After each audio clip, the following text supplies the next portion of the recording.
જય શ્રી કૃષ્ણ. પ્રિય મિત્રો, આપ સૌનું સ્વાગત છે અમારી આ યુટ્યુબ ચેનલમાં. મિત્રો, આજે આપણે વાત કરીશું કીડિયારું વિશે. શું તમે જાણો છો કીડિયારું ક્યારે પૂરવું જોઈએ અને એનો શું લાભ થાય છે? વર્ષમાં એક વખત આ રીતે કીડિયારું પૂરી દેજો. આખું વર્ષ તમારે ક્યારેય દુઃખી નહીં થવું પડે. મિત્રો, વર્ષમાં એક વખત કીડિયારું પૂરવું જોઈએ, એમાં પણ ચૈત્ર મહિનામાં કીડિયારું પૂરવામાં આવે તો આપણા પિતૃઓને મોક્ષની ગતિ પ્રાપ્ત થાય છે.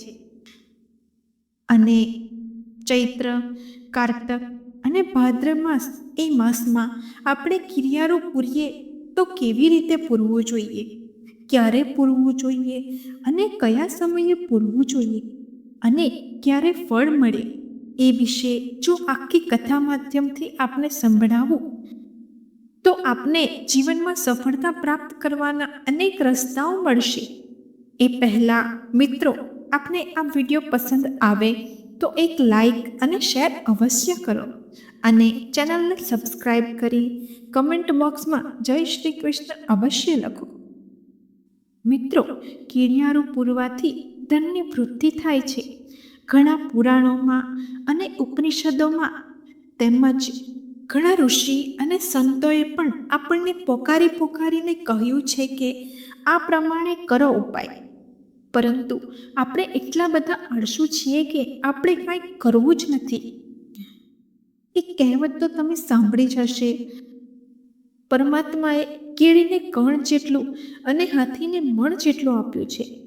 તો એનો અર્થ એ છે કે ઈશ્વરે તમને આપેલું ઘણું જ છે, પણ ઈશ્વરે તમને જે આપ્યું છે અનેક પ્રકારનું વિભાજન આપણે કરવા જોઈએ. ભગવાને આપણી માટે જ ખાલી નથી આપ્યું મિત્રો, પણ આપણે આપણા માટે એવા પશુઓને, એવા પંખીઓને આપણે આપવું જોઈએ. પહેલામાં પહેલું તો બતાવ્યું છે કે ગાયને કોઈ પણ પ્રકારે ગ્રો ઘાસ ખવડાવવો જોઈએ. શ્વાન એટલે કે કૂતરાને પણ આપણે આપવું જોઈએ. હવે આપણા પહેલાંના વડલાઓ શું કરતા હતા કે જેના થકી કર્જ નહોતું થતું? પહેલાંના વડલાઓ શું કરતા હતા કે જેથી ઋણનું બંધન નહોતા બનતા? પહેલાંના વડલાઓ શું કરતા હતા જેથી જીવનમાં દુઃખની પ્રાપ્તિ ઓછી થતી? મિત્રો, દુઃખ તો હતું જ અને આજે પણ છે જ, અને એનું કારણ પણ આપણે જ છીએ. મિત્રો, કીડિયારું પૂરવાનું એટલે જ શાસ્ત્રમાં કીધું છે. યુધિષ્ઠિર મહારાજ પણ કીડિયારું પૂરીને પોતે ધર્મનિષ્ઠ બન્યા હતા. મહાભારતના અધ્યય આપણે જોવા જઈએ તો એવા દાદા ભીષ્મ, એમને પણ બહુ મહાનતા બતાવી છે. સંતો કહે છે કે આપણા પુરાણ પણ કહે છે, આપણા ઉપનિષદો પણ કહે છે, તમારા જીવનમાં કોઈ એવો પ્રશ્ન ઉદ્ભવતો હોય કે જે તમને તકલીફ આપતો હોય તો કીડિયારું અવશ્ય પૂરવું જોઈએ. અર્થ એ છે કે જ્યારે તમે કીડિયારું પૂરો છો અને ત્યારે એ અર્થ રહે છે કે જ્યાં ઈશ્વરની પરમ શક્તિઓ રહેલી છે. કારણ કે અમુક જગ્યાએ કીડીઓ આપણે જોતા હોઈએ છીએ, ઘરની બહાર, ઘરની આજુબાજુ અને ઘરની અંદર પણ કીડીઓ ઉભરે છે. અને એ કહેવાય છે કે ઘણા લોકો એમ કહે છે, જ્યાં કીડિયારોનો વાસ છે ત્યાં કીડીઓ ઉભરાય છે અને ત્યાં ધન હશે. આ તમે સાંભળ્યું તો હશે જ. જ્યાં કીડીઓ રહે છે, કીડીઓના આધીન્ય, જે કીડીઓથી જેનો દર હોય અને જ્યાં વધારે પડતી કીડીઓ ફરતી હોય ત્યાં આપણે વિચારીએ કે ત્યાં ધનની પ્રાપ્તિ હશે. તો કીડિયારું કેવી રીતે પૂરવાનું છે, ક્યારે પૂરવાનું છે, કયા મહિનામાં પૂરવાનું છે અને કયા સમયમાં પૂરવાનું છે? તો મિત્રો, ચૈત્ર મહિનામાં ઉત્તમ બતાવ્યું છે. વાર અને શ્રેષ્ઠ વાર છે ગુરુવાર, મંગળવાર અને રવિવાર. આમ તો ગમે ત્યારે કીડિયારું રોજ પૂરું તો સારામાં સારું છે. એવું નથી કે ચૈત્ર મહિનામાં પૂરી દીધું પછી આપણે કીડિયારું ના પૂરી શકીએ. કીડિયારું તમે કીડીઓને ગમે ત્યારે અને ગમે ત્યાં આપી શકો છો. ગાયને પણ ગમે ત્યારે તમે ઘાસ ખવડાવી શકો છો. ભિક્ષુક આપણા આંગણામાં આવે તો આપણે કદાચ થોડાકમાંથી થોડુંક આપણી ફરજ પ્રમાણે આપવું જ જોઈએ. ઈશ્વરે બધું આપણી માટે નિર્માણ નથી કર્યું. મિત્રો, એક વાત ખાસ યાદ રાખજો કે પરમાત્માએ તમને આપેલું ધન હંમેશા કોઈકને આપતા શીખો. કીડિયારો પૂરવાથી શુભ ફળની પ્રાપ્તિ થાય છે. તો પહેલું તો તમારે દેવું ઓછું થાય, તમારું ઋણ ઓછું થાય. કીડિયારો પૂરવાથી તમારું ઋણ ધીરે ધીરે કપાતું રહેશે, એ ચોક્કસ છે. સવારમાં પૂજા આદિ કર્મ પતાવીને તમારું જે નિત્ય કર્મ હોય એ પતાવી દેવું જોઈએ અને જીવનમાં નિત્ય કર્મ હોવું જોઈએ. મિત્રો, જો તમારે સુખી થવું હોય તો તમારે ભગવાનને રોજ યાદ કરવું જોઈએ. જો તમારે જીવનમાં સફળતા પ્રાપ્ત કરવી હોય, તમારે કંઈક મેળવવું હોય તો નિત્ય નિયમ તમારા જીવનમાં હોવો ખાસ જરૂરી છે. નિત્ય પ્રમાણમાં નિત્ય કર્મ પતાવ્યા બાદ તમારે એક પાત્રમાં લોટ લેવાનો છે. પાત્રમાં ઘી અને લોટની અંદર ઘી સરખા પ્રમાણમાં રાખવાનું છે. એની અંદર તમે ખાંડ નાખી શકો છો. ખાંડ નાખીને ભેળવી દેવું જોઈએ અને ત્યાર પછી જે પણ કીડિયારું તમને દેખાય, કીડીઓનો સમૂહ હોય તમને દેખાય, જ્યાં વધારે પડતી કીડીઓ છે ત્યાં આગળ કીડિયારું પૂરવાનું છે. ચોક્કસ સમય એવો છે કે સવારના 9 વાગ્યા પહેલાં આ કીડિયારું પૂરી દેવું પડે. નિર્ધારિત સમયે કીડિયારું પૂરવાથી ચોક્કસ હું આપણે કહું છું કે આખું વર્ષ તમને સુખની પ્રાપ્તિ થશે. દુઃખ નહીં આવે, ચોક્કસ નહીં આવે મિત્રો. કારણ કે તમે જે કીડીને અર્પણ કરો છો એ કીડી દ્વારા ભગવાન સૂર્યનારાયણ દેવને પ્રાપ્ત થાય છે. આપણા શાસ્ત્રમાં પણ એ બતાવ્યું છે. એકવાર ભગવાન સૂર્યની પત્ની એટલે કે રન્ના દેવી, જેને આપણે રાંદલમાં તરીકે ઓળખીએ છીએ, એકવાર ભગવાન સૂર્યનારાયણ વિશ્વની પ્રદક્ષિણા કરી અને ઘરે આવે છે અને ભોજન કરવા બેસે છે. ભગવાન સૂર્યનારાયણને અમેનો ઓડકાર ક્યારે આવે કે જ્યારે તમામ સૃષ્ટિના જીવોએ જમી લીધું હોય અને પછી જ ભગવાન ભોજન લે અને પછી જ તેમને અમીનો ઓડકાર આવે. એટલે એકવાર પરીક્ષા કરવા માટે રન્ના દેવીએ શું કર્યું?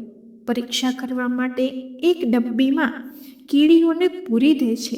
એ ડબ્બીમાં કીડીઓને પૂરીને કીડીઓને શ્વાસોશ્વાસ લેવાય એટલું થોડુંક કાણું રાખે છે.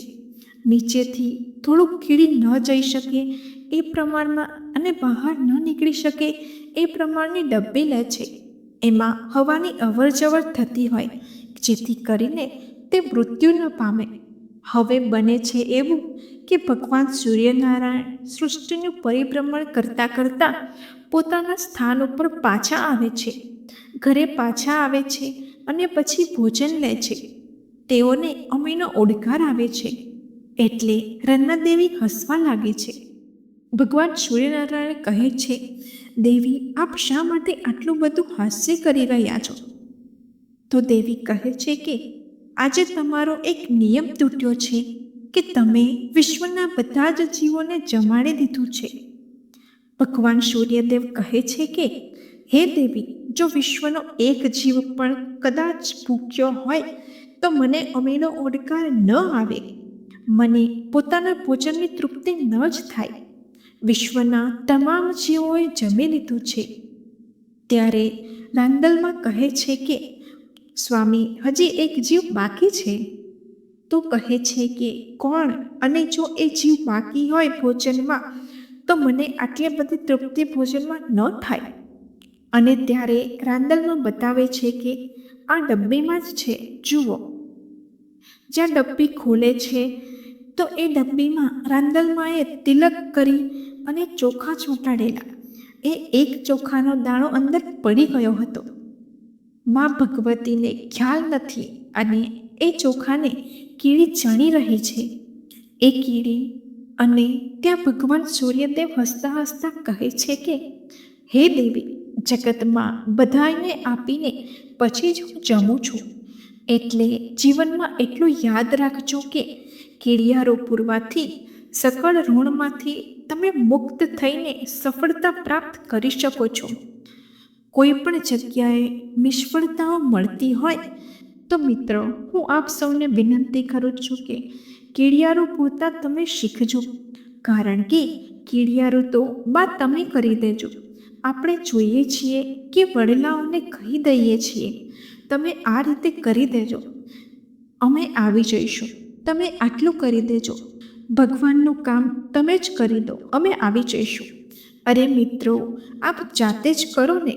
આપ જાતે કીડિયારો પૂરી પોતાના ઓફિસે કે ધંધાએ અને રોજગારે જાઓ. કારણ કે જેટલું કીડિયારો પૂરવાથી કીડીઓને તૃપ્તિ મળે છે, એટલા જ તમારા વેપાર, રોજગાર અને ધંધા ઉદ્યોગમાં પ્રગતિ ચોક્કસ થાય છે. અને આખું વર્ષ તમને સુખ મળશે. કેવળ ચૈત્ર માસના કીડિયારો પૂરવાથી આખું વર્ષ તમને સુખ મળે છે. અને જો રોજ રોજ કીડિયારો પૂરવામાં આવે તો એ ઘરમાં કદાપી ધન ખૂટતું નથી. એટલી વાત ચોક્કસ છે. એ ઘરમાં કદાપી અનાજ પણ ખૂટતું નથી. અને કીડિયારો પૂરવામાં આવે તો કોઈની પાસે તમારે હાથ ફેલાવવાની પણ જરૂર નથી રહેતી. એ વાત પણ સત્ય છે.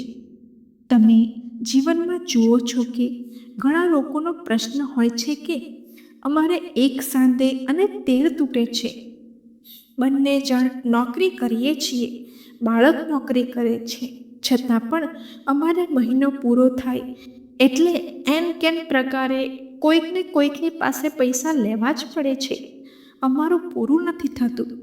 અને એવા જે લોકો છે એને ખાસ આ કામ કરવું જોઈએ, જેની ઉપર ઋણ વધી ગયું છે, દેવું વધી ગયું છે, કર્જદારો ઘરે આવે છે, કોઈ જગ્યાએથી કોઈ રસ્તો નથી સૂઝતો, પોતાની જગ્યા મળતી નથી. એવા લોકોએ ખાસ કરીને પૈસા મેળવવા માટે કીડિયારો પૂરતા રહેવું જોઈએ.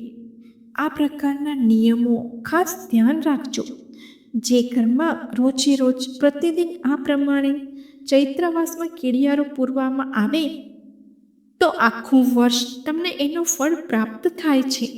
એ 100% વાત સત્ય છે. એટલે મિત્રો, આ પ્રમાણે કાર્ય કરતા રહેજો. તમારી જિંદગીમાં ક્યારે પણ દુઃખ નહીં આવે. મિત્રો, જો આપને આ વિડીયો પસંદ આવ્યો હોય તો વિડીયોને એક લાઈક કરી તમારા મિત્રને અવશ્ય શેર કરો. ચેનલને સબસ્ક્રાઈબ કરો. ભગવાન સૂર્યનારાયણ દેવ આપને અને આપના પરિવારને સુખ સમૃદ્ધિથી ભરપૂર કરે એવી પ્રાર્થના છે. જય શ્રી કૃષ્ણ. ધન્યવાદ.